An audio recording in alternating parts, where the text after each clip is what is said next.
too, our unique and spiritual connection with her will be lost, taking with it cultures, languages, and people so closely depend on one another.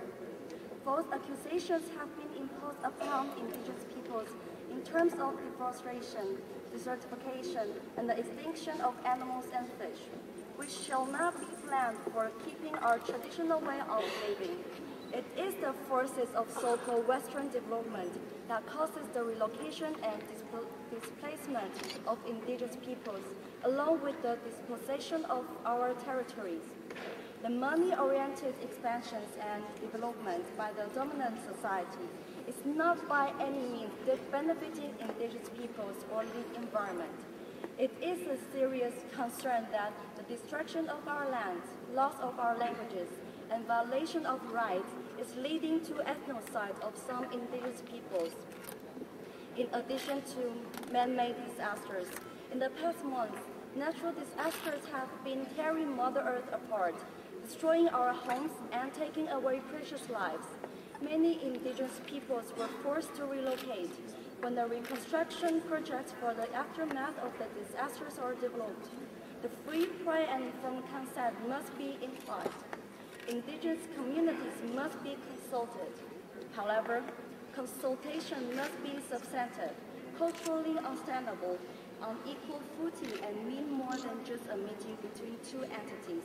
We cannot call it a free, prior, and informed consent when a section of the indigenous peoples is co-opted and they speak on the colonizer's behalf in the consultation. The reconstruction of Mother Earth without consent of indigenous communities will impose second harms to victims, further destroying our cultures and identities.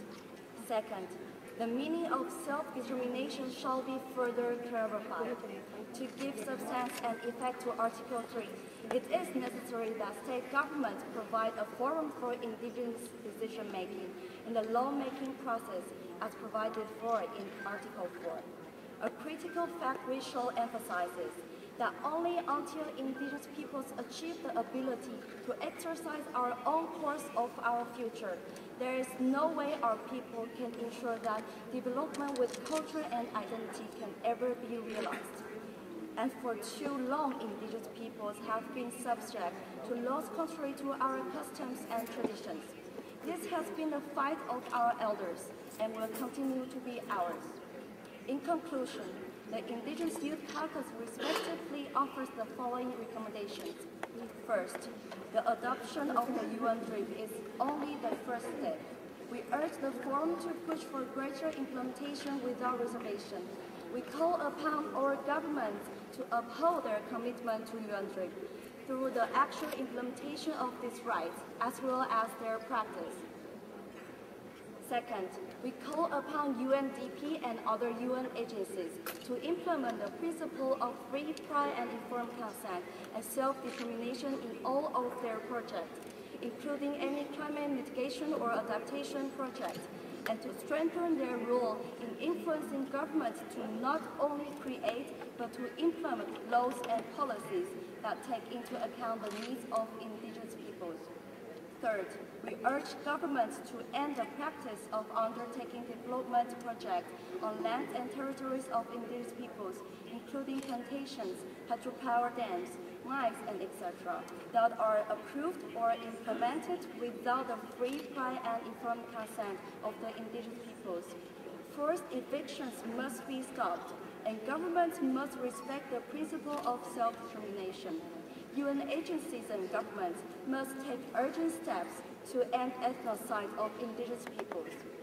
Fourth, we urge governments to create measures that will help preserve cultures in times of natural disasters and forced relocation. Thank you for giving us the floor.